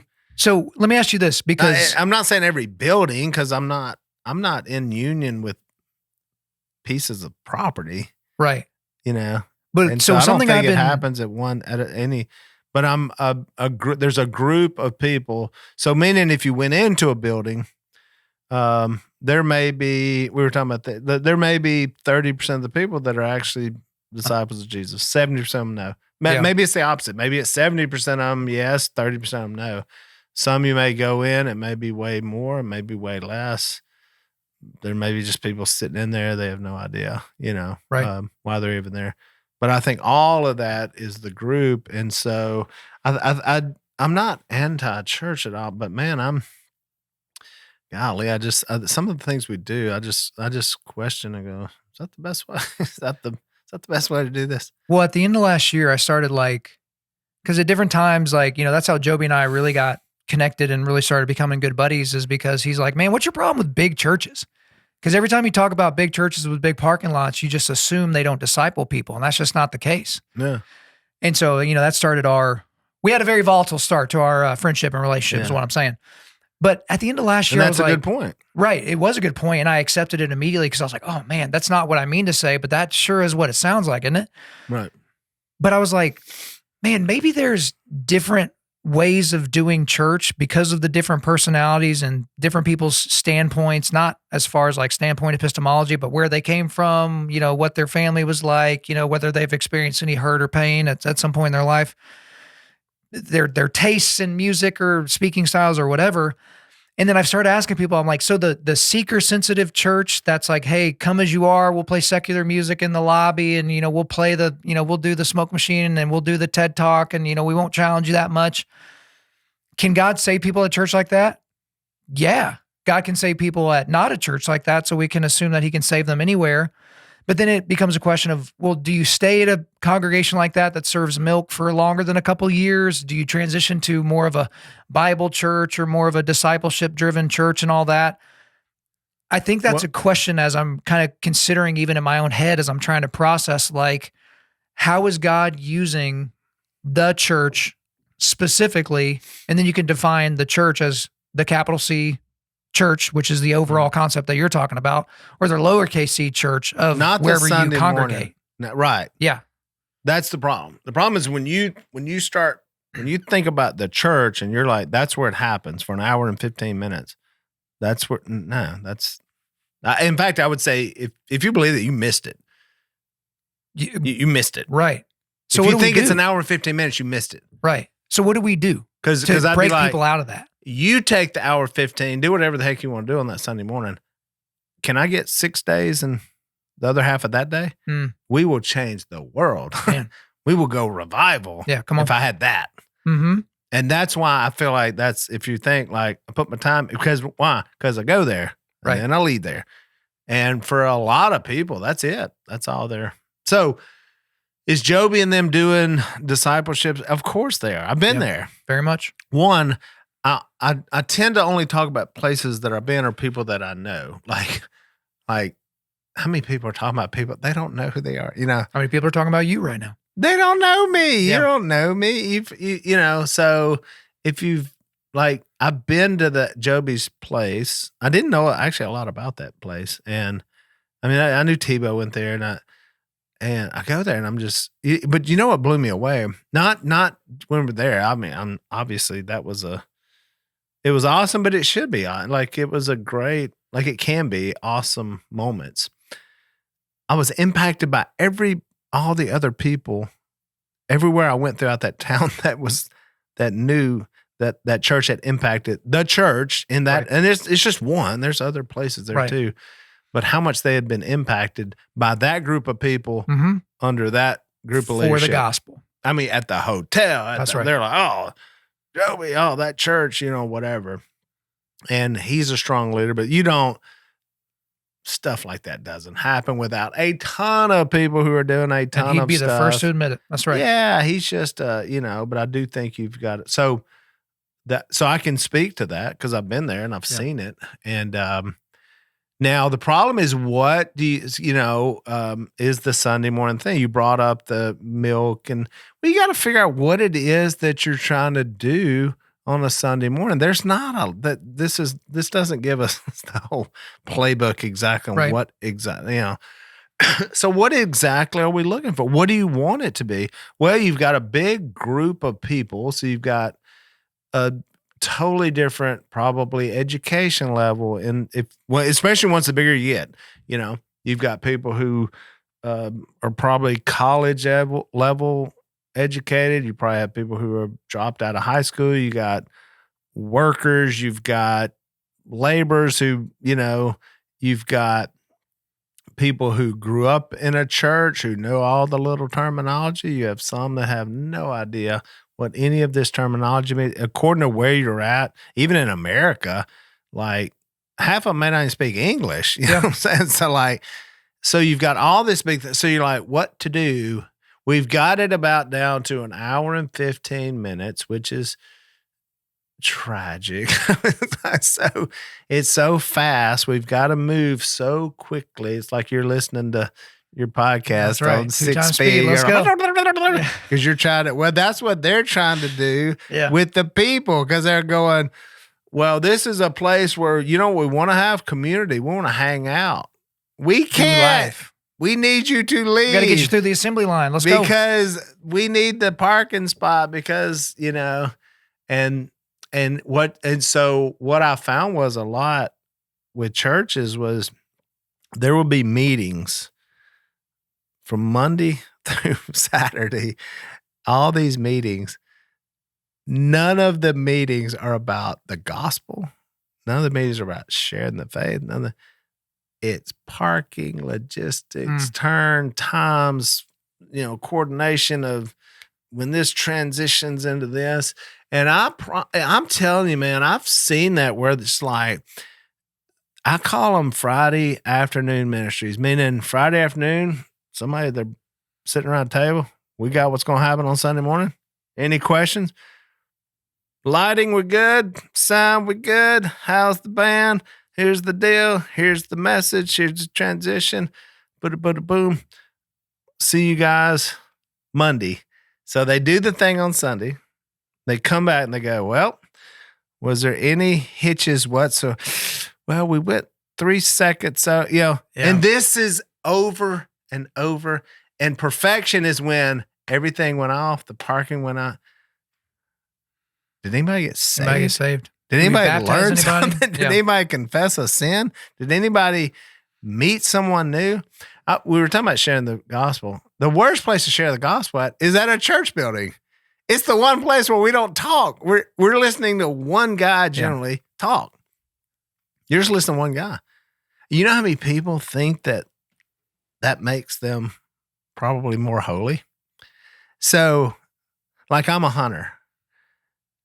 It'd be like somebody going, hey, do you deer hunt? And I go, I'm asking them, do you deer hunt? Yeah. I watch you on YouTube. I watch you on the Outdoor Channel. Well, that doesn't mean you hunt. Yeah. Well, I mean, I watch it all the time. Golf is a better example. Yeah. You're a golfer? Right. Watch every tournament. Oh, I love it. Do you golf? No. Do you go out and like take a driver and hit a ball and then hit the fairway and then hit, then putt? No. I just watch other people. Well, how many people are going in there? You're just sitting there watching somebody else. And yet you're thinking I'm that. Well, you ain't talking. Yeah.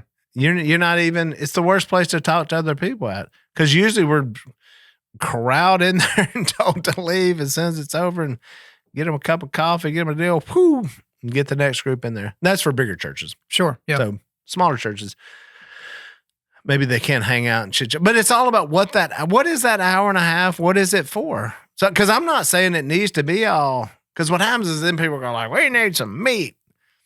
Well, if you're only wanting to get your meat at this particular thing. At this particular time. You've missed it. The meat that I get from the Bible ain't from any hour and a half thing on a Sunday morning. Yeah.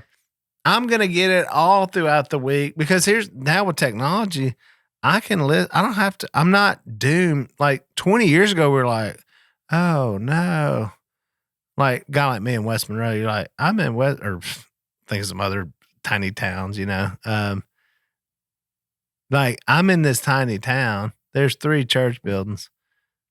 They're all terrible. These guys are terrible communicators. What do? Move? But now I've been asked that question before. Now you can go I can listen to Matt Chandler. I can listen to Joby. You can listen to AI, pretend to be Charles Spurgeon is what you can do.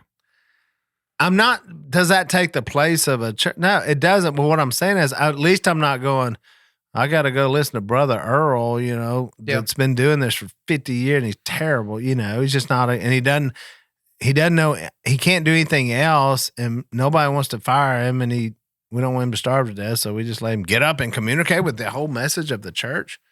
There's a building back home that they did a parking lot and I was so excited. I was driving by this. I drive by it every day and I'm driving by it. And I can just tell how many meetings there were, like how many business meetings there were over this parking lot. I was like, got the price, got the estimate, I just know what's going on in this tiny little church. It reminds me of where I grew up. And they laid the parking lot and then trucks are there. And so I'm driving by, I'm just going to work and I'm looking and going, oh, they're doing it. They're doing this parking lot. And so the property's probably a couple of acres.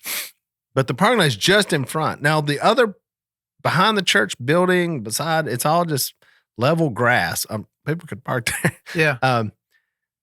And they finally finished it. They had it striped. Now, you could tell they were probably like, we did this, So I went and counted the spots. 16. No. 16 spots. Okay. What kind of vision does it have to sit in a building that one is that big that would have a spot for 16 people? You actually pull the parking lot. So rather than go like, well, hey, what about the back, the side, all of it needs to be parking. You got 16 spots, and that's the mentality. That's the growth. Like if they doubled, they would run out of parking. If one person went out and shared their faith with somebody lost or whatever, because they're not trying to grow. They're not trying. They're just comfortable sitting in a spot for an hour and a half and doing a thing. That's what. And that I'm not saying it's bad. I'm not saying it's the end of the world. I'm not saying it's awful. I'm saying whatever you want to do in that, whatever it is in that time. If you don't want to get me, some people then go the other way and they're like, we're gonna make this so deep and heavy. And then I'm looking around at my kids going, they're just like, because they're not ready. So that's a tough group to, I think you worship God. I think, but studying and learning all that, I think most of that probably needs to take place during that week, and community you're going to need the community on what that is, but I'm weird with the community. I mean, because I'm out with a lot of groups, and so I'm rarely even home on weekends anyway. And so, but yeah, people are going to need that. So I don't know. So that's the questions to ask, and to see where that is, and ask those pastors, ask those preachers, go ask them, go talk to them, sit down, have a meeting. Yeah. I mean, that's what I do. I just go, I got to talk to them, and why do y'all do this? Or why do we do this? And, I thought it was so strange because I moved, because you've been to where I live, and I moved. The compound. I moved from this building where Dad and them were, and I moved up the road to a different building on a Sunday morning. It's the weirdest. I've done a lot of stuff in my life. Yeah. That one, I mean, it was, people were losing their minds. Like in the family or people paying attention? Okay. All over the town. Yeah. Whole town. My mom said, everybody in this town is talking about that from sitting here. And how long ago was that? Oh, like, shoot. Wasn't that long ago. 10 years. Oh, was it? 8 years. Okay. Yeah. Yeah. And, I was at the coffee shop. The lady that was serving me at the coffee shop. There's a line of people. And let's face it, everybody knows who I am in that town. She was one that went to she's at this building. The new one or the old one? The old one. Old one, yeah. Yeah. She goes, where have you been? How do you even answer that? Where have you been? I said, what do you mean? I'm in line to get coffee. That's right. I said, what do you mean? Where have I been? Haven't seen you at church. Well, and I actually, in the line, I said, do you mean where am I sitting geographically on a location at 10 o'clock on a Sunday morning? Is that what you mean? Yeah. Do you go to our church or do you not?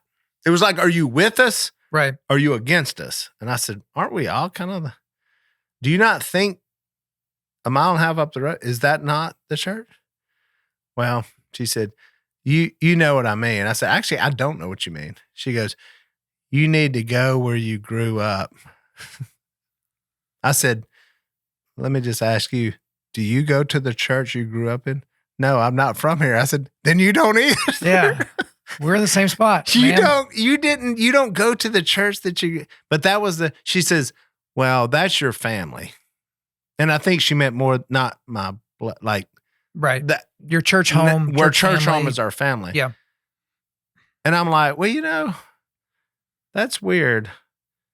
I don't know how y'all's family treats each other, but if that is my family, you're acting really strange as my family member. Like when John Luke went to Liberty. Right. I didn't stop talking to him. I didn't stop asking him. I'm like, well, you're not here. Right. Because you didn't go to where you went. He's my son. Yeah. Like, I'm like, the question I asked him was, how is it going? How is school? How is Liberty?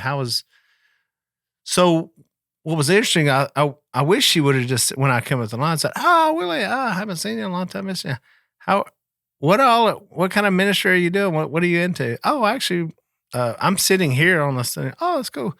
What other things do you have? You talking to people, that's what a family should really do. I feel like.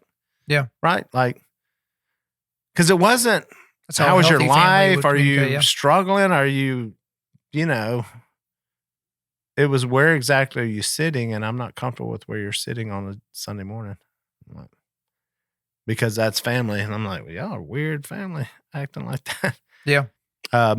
So for a lot of the communication, I just didn't get asked anything. Like, it was just like, gratis, but, well, I guess he's not with us. Like, we're not on the same team. I'm like, I thought we were all on the same team. I thought we were like, we have the Bible.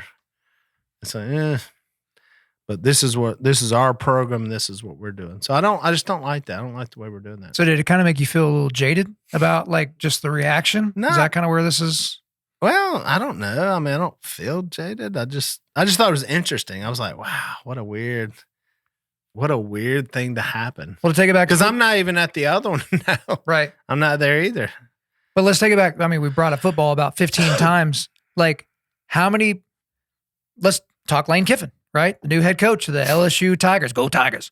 Go Tigers. So, in 24 hours, we saw people in Mississippi talking about how much they loved Lane and his family and how legacy and we just love you and where you've taken the Rebels and what a season and all that. We're going to go to the national championship. Some of those same people were at the airstrip or airport cussing him, flipping him off, saying he's the worst. And, we did this in Oklahoma City. I say we colloquially because when Kevin Durant decided to leave here and go to the Golden State Warriors, 24 hours ago, people had their KD shoes wearing their number 35 Thunder jersey and, oh, man, he's the best and he may be the greatest, thing we've seen since Wilt and all the things. And then he decides, I want to go play in the Bay Area. And it's Judas. And it's like, it's this whole thing. It's because we want the guy on the team. Right. Like, I say that in a team sports ball context, but also in a context of like, we want you on the team. We want you at our church. We want you coming to our Sunday school class. We want you meeting in our home group. And then if you decide to go somewhere else, we feel personally offended that you don't like the team as much as we do. What is it about this team that you don't like? What's better about that other team? And it's this adversarial setup, right? And so to that aspect, it's got to be like, you're right. We ask, where are you geographically located at a particular time on Sunday morning? But we're not asking about the fruit that's coming the rest of the week. But you don't like that either, huh? Doesn't feel very healthy, does it? Yeah. That's what I'm saying, because really, I don't think anybody's going to ask an honest question going, what is it that we're doing? Let me tell you what a lot of people don't want to hear is that. They don't want to hear what we're doing that maybe is not positive. And that's tragic. And that's what's different in business. Business, you have to have an business. We go, no, we're doing something wrong here. Our sales are down, or whatever, church groups, no, they don't ask those questions. No. And so they don't, it was funny. We were talking about Easter and Easter Sunday. And so I'm in the meeting and the guy says, I was like, how many visitors did we have last year at this place? And I love when Pastor Light up. They're like, we had 600 visitors, 600 visitors. We had to do this, sir. Watch Pastor when they just, so we have to do this. We have to do like, there's extra things we bring in. It's just like 600. I said 600 people. Wow. That's great. I know it, right? 600 people. I said, how many people came back the next week? How many visitors did we have the next week? The guy goes, well, the same as we had the week before Easter. I said, none. No growth. I said, well, in the business world, what we do? We'd change. Something ain't working. Yeah. If you're not getting anybody. In fact, I was looking for a person. I was going to do a special thing where it was like, I wanted the person who said, hey, I'm one of those guys who come on Easter, Christmas, but I went there and got converted. That's where my life changed, was on Easter Sunday. There's like 1,000 people at this place. I said, can we find a person? Like, I need to talk to them. Nobody.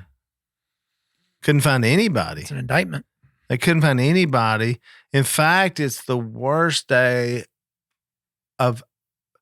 it should be the best day to convert people on Easter. That should be the number one day of like, that's where I got baptized. That's where I got, because I showed up at this place it's probably, I would say, the worst day. One, everybody has plans immediately when that thing's over. They're all dressed up. So everybody's working on the outfits and the, all the kids. And I get it. Like, I lived it.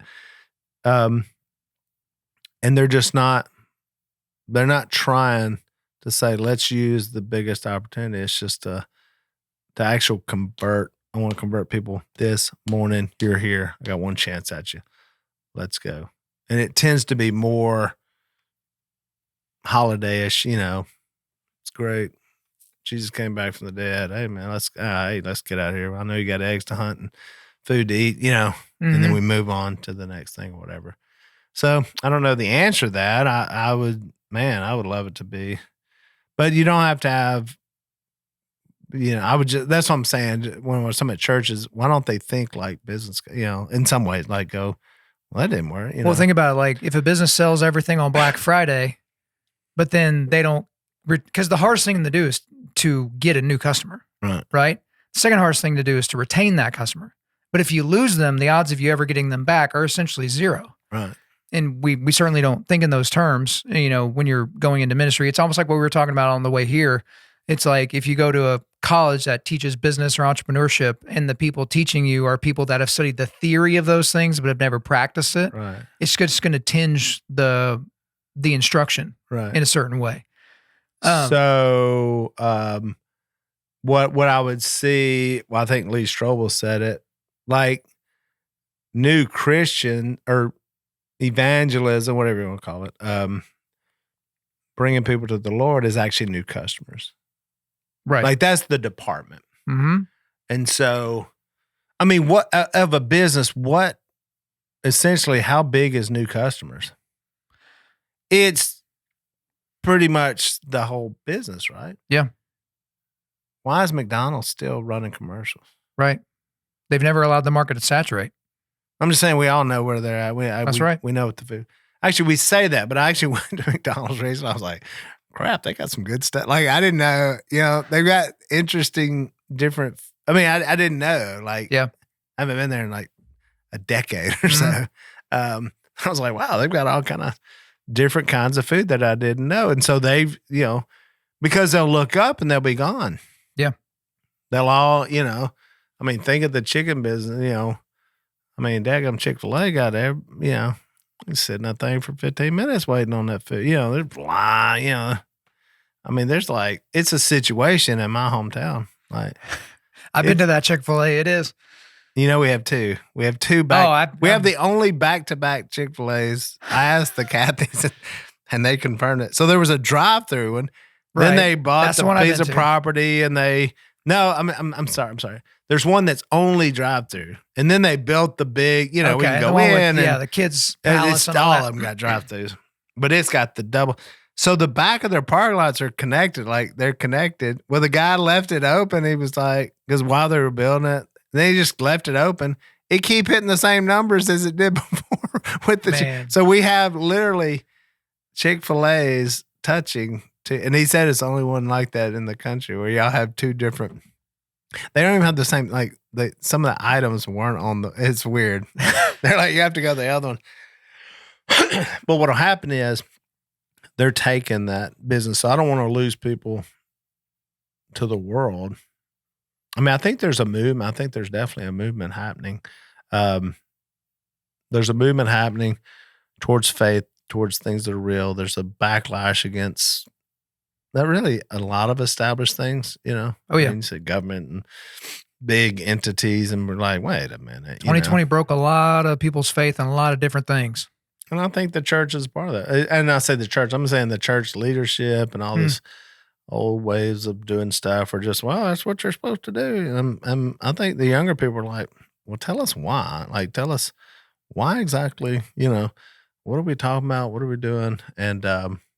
And they've got to step that up. And so I'm excited. I'm excited about what we're doing. We have a little ministry we do that's, I won't call it a church. It's a definitely an ecclesia. But I essentially just wrote down 20 things that I saw churches get themselves in a bind over. Time, parking, all this stuff and I just said, we'll see if we can build one that's not, what's funny, it's really hard not to do that, not to fall into the same traps. Right, because you've seen it so much. Because I would say, hey, we got a group. And they'd be like, who's the preacher? A bunch of us. Yeah. Yeah. Yeah, but who's the one? Say, we want to know. Who's the senior pastor? That's what they want to know. Yeah. I don't know. Do you want to speak? Do you want to get up and talk? And they're like, oh, can I? Yeah. But like, what are the rules? I mean, read those church gatherings back in the New Testament. They were chaotic. People, you know what I'm saying? We would be so uncomfortable with some of that. People are just jumping up and, hey, I got something to say. Well, think about it, even as we talked about how you consume scripture. So we're, as I told you, we're going through Romans right now on the forging table. And if you're doing a Romans devotional, you're doing R.C. Sproul's Romans devotional, it may be a week's worth of content on Romans 1, and then a week's worth on Romans 2, because it's a year in Romans or whatever. Right. How was Romans the letter consumed in the first century? The entire letter was being read by a local member of the ecclesia who could read out loud.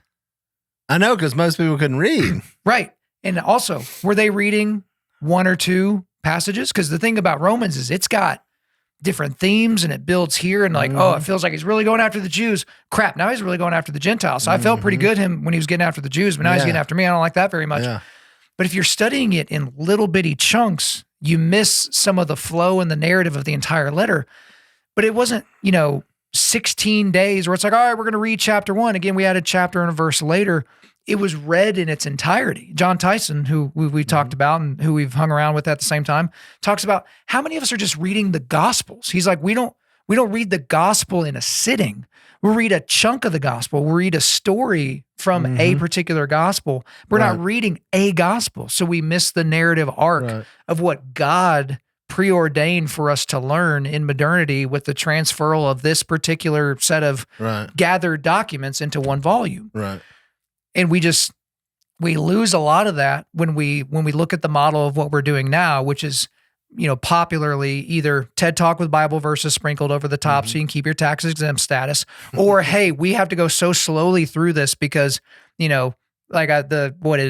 Piper did like Romans. It took him 7 years to get through Romans, right? Yeah. And so that's really hard to kind of know where you're at in the narrative of what Paul's even trying to get us to understand, which is we are so depraved and there's nothing that we can do about it. We can't work our way into salvation, and it's grace through faith that gets us there. Yeah, I think some of it always says like TVs, right? Like, so if you go in my house, I have a man cave, I have a TV. Yeah, would assume. And I watch, like there's a lot of news, a lot of sports. So if you go in the living room, it's funny how a little bit of life's changed, but that's still the place where we'll get, like the other night we watched a movie in there. They'll watch American Idol or they'll watch Survivor. And so that's some of the kids. And so in the bedroom, that's where Corey watches TV. Like Corey likes to watch TV until she goes to sleep. She's watching the stupidest, like British baking shit, just garbage, and I'm just like, and then if you go in the kids area, and that's where you have cartoons or, and so that's just in my house. And so, if you went down to Phil's house back when he was alive, he's watched like, it was always Western. It was like Gunsmoke or something. Gunsmoke, some black and white Western.